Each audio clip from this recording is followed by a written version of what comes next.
Fala jovens, sejam bem-vindos ao canal de História Geral CPVAN. Meu nome é Emerson Porto Ferreira e hoje,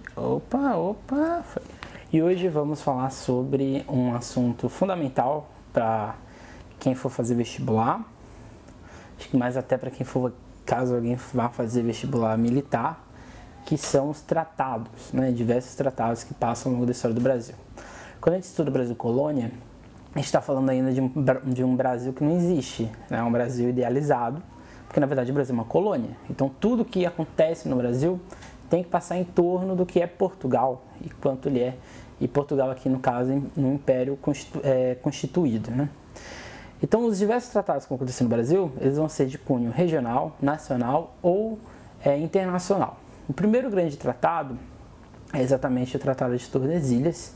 Ele é de 1494 e ele institui ou divide o mundo em dois, né? Espanha e Portugal. Sendo que a parte, praticamente todo o Oceano Pacífico fica sobre o governo, né, da Espanha, e quase toda a região, toda a bacia do Atlântico e parte do Índico ficaria com, vamos dizer assim, a posse de Portugal. Em tese, Portugal foi mais beneficiado que a Espanha, porque de certa forma a Espanha teria que fazer grandes voltas para chegar até a Índia, enquanto que Portugal, por ter consolidado uma rota própria, né, que é essa rota do Vasco da Gama, vamos dizer assim que Portugal foi mais beneficiado.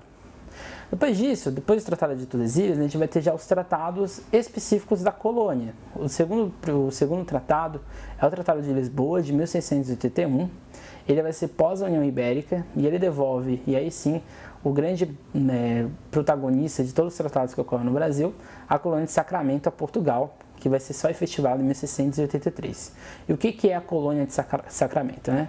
A colônia de Sacramento é uma espécie de, vamos dizer assim, se a gente fosse fazer de uma maneira bem chula, seria o Uruguai, certo? Então seria a região do Prata.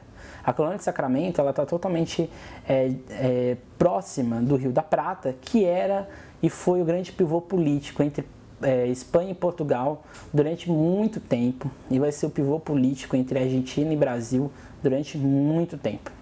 O Tratado de Lisboa, ao trazer ou ratificar que esse território é do Brasil, ele coloca que existe uma região ao sul do que não era o Tratado de Tordesilhas, que era parte de Portugal. Isso a Espanha nunca aceitou direito. O outro tratado que é importante você saber é o Tratado de Utrecht. E esse tratado se divide em dois. O primeiro deles é feito entre Portugal e França. Ele vai delimitar as fronteiras ao norte do Brasil. Então, o que seria hoje a Guiana Francesa vai ser ratificado nesse Tratado de Utrecht. Esse tratado vai colocar que o limite entre Brasil e essa colônia francesa era o rio Oiapoque. Mas o tratado que nos importa é o segundo Tratado de Utrecht, que é esse entre Portugal e Espanha, em que vai ser devolvida uma outra parte da colônia de Sacramento para Portugal. O que isso significa, né? Significa que o Rio Grande do Sul, ele vai ser agora, de fato, essa parte norte do Rio Grande do Sul, vai ser dependente agora de Portugal. O segundo tratado, o outro tratado, que esse é fundamental você saber, é o Tratado de Madrid, de 1750. E esse tratado está totalmente inserido dentro do pombalismo. Ele vai redefinir a América, então o Tratado de Tordesilhas, de antigamente, ele vai deixar de existir, então agora o tratado a ser vigente é o de Madrid. Isso vai redirecionar o território a partir do uso. Então, se Portugal usava mais a Amazônia, então a Amazônia vai ficar com Portugal, enquanto que a parte da colônia de Sacramento ficava mais com a Espanha, vai ficar com a Espanha. Isso vai fazer com que Portugal vai ficar, vamos dizer assim, dependente mais do rio Amazonas, enquanto que o Rio da Prata vai ficar totalmente de Portugal.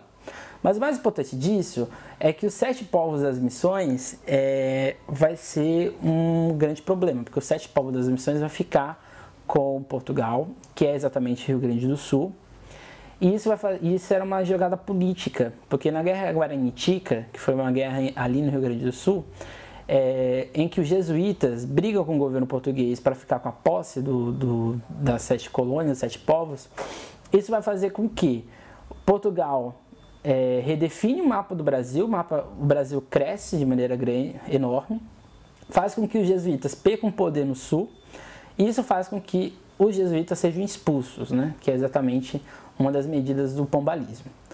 O outro tratado é de 1777, o Tratado de Santo Ildefonso, que ele vai consolidar o Tratado de Madrid e que Portugal fica com a ilha de Santa Catarina e devolve parte da colônia de Sacramento. Mas é o Tratado de Badajoz, de 1801, que aí sim vai voltar a colônia de Sacramento para Portugal, e aí sim Portugal fica definitivamente com a colônia de Sacramento.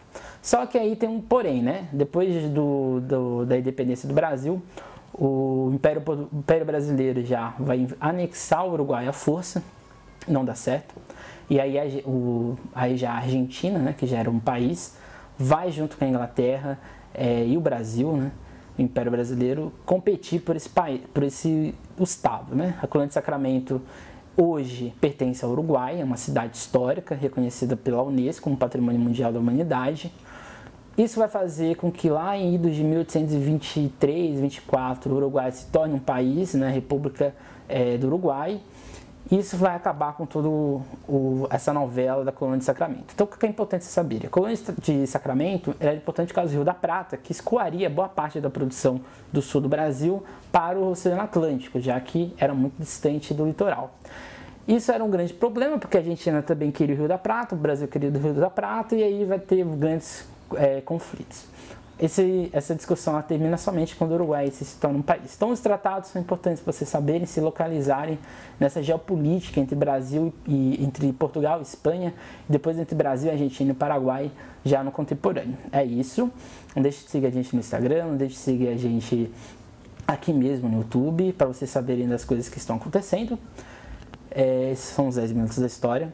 Se você tiver alguma dica, alguma dúvida para você que seja resolvida, aqui foi uma dúvida, né, que surgiu de um dos alunos, né, o Matheus, e aqui está sendo respondida. É isso. Não deixe de seguir, não deixe de agora analisar mais, né, no livro, na apostila, seja lá o que for, quais são esses tratados, mas são esses tratados que você tem que saber dentro do vestibular. É isso e tchau!